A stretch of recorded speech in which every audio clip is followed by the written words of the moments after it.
HR people that didn't have, that use drug testing, is that fair? In the company, okay. All right, class, let's welcome John Dargan. All right. Did you know a shocking 20 to 30% of drug tests, the test for immunoassay, which is the most common type of drug testing in businesses, will turn up with false positive results? Imagine the negative feelings between employees and employers that can arise from false accusations that are based on inaccurate mandatory drug tests in the business. More businesses that operate mandatory drug tests are not most businesses that operate mandatory drug tests are not required to do so by law and are, in a sense, restricting their employees' individual rights. In reality, the majority of people who use recreational drugs partake in them only on weekends, and when they do, they for the most part have no obligations to keep with their workplace. So doing so will not restrict their ability to perform in the business, and therefore does not have that much effect on the business. Sorry, kind of lost my place. Just give me a second.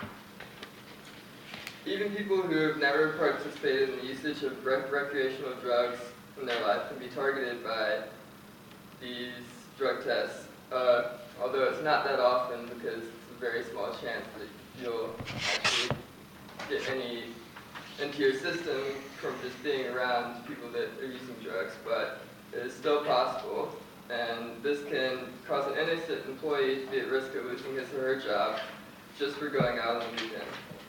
Therefore, the drug testing was meant to draw out the employees that could be a detriment to the company, ends up having a negative effect on the company as a whole by taking away their employees' social lives. And everybody knows that an unhappy employee is rarely a productive employee. There are many more efficient ways to avoid having recreational drug users in a company than using drug tests. The single most important and most effective way to keep drug users from entering a company is to have a skilled interview and recruitment team. These people will be able to judge if an employee is a drug user by checking references very thoroughly. By doing this, employers can learn if the potential employee had frequent absences and erratic work ethic, which will help them to identify a problem before it even enters the business. This method works best because it never creates distrust between employers and employees.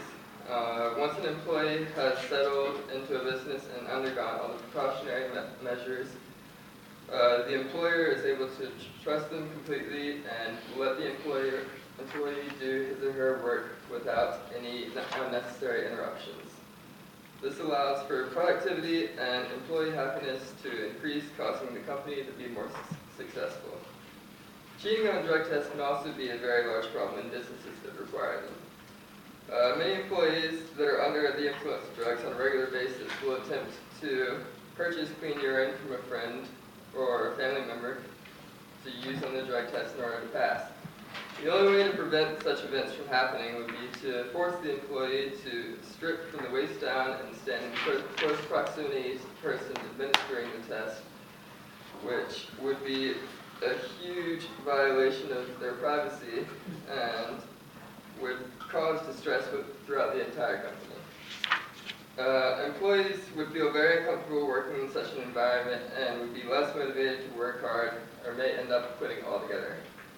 Even if the company does not have a stellar interview and recruitment team, there are still more effective ways of dealing with drug users than drug testing.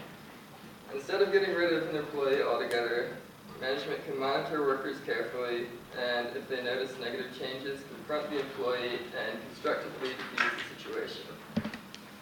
One way to motivate an employee to change his or her ways would be to send the employee on a temporary leave from the company without pay so that they can seek the help needed, and if they come back and still have the same problems, then get rid of them.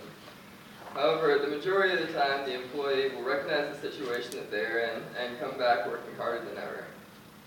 Drug testing is simply an easy way for management teams because it allows them to monitor their employees without actually having to put too much effort into it. The problem is that it's just not an effective way of dealing with drug-related issues. It is inaccurate and makes working more of a chore than it already is.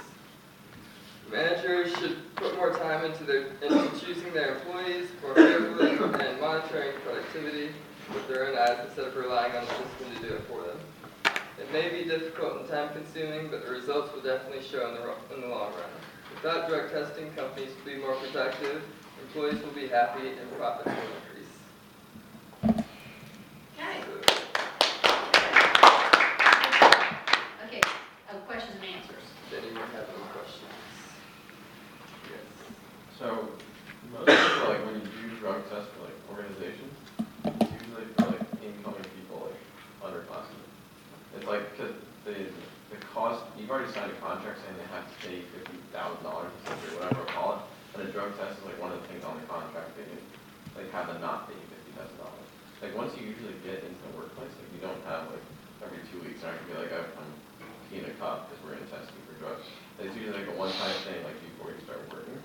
And then you do it, and then sometimes they do it every year, but it's not like every 6 months. So, like, I have nothing better to do. It's usually like in advance, so it doesn't really get in the face of productivity. And how would you, and then the second part of that is like, if you were like hiring someone as like a young person who's like coming out of college, like how would you call someone up and be like, was this person on drugs when you were in this biz comp class? Like how, you know what I'm saying? The reference to like, it's a little different. Well, I mean, the main thing that they'd be focusing on is the potential employees' work ethics and like how they would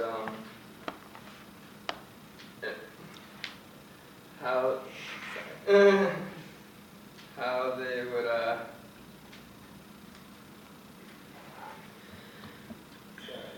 blanking out right now. Well, what do you do? Okay, here's an example. If he doesn't know that answer or he can't come up with it, what's a recovery for that? What's something that John could do? Divert. Divert. Or he could also, yeah, go ahead, Emily. I was gonna say follow up, just be like, I don't have all the information for you right now, I can send you an email later with all of the. Right, or I'd like to talk to you more about that, see me after the meeting. That's That's an right. interesting point. Yeah, Say that's an walk interesting after. point. That's another thing. I'll be sure to remember that.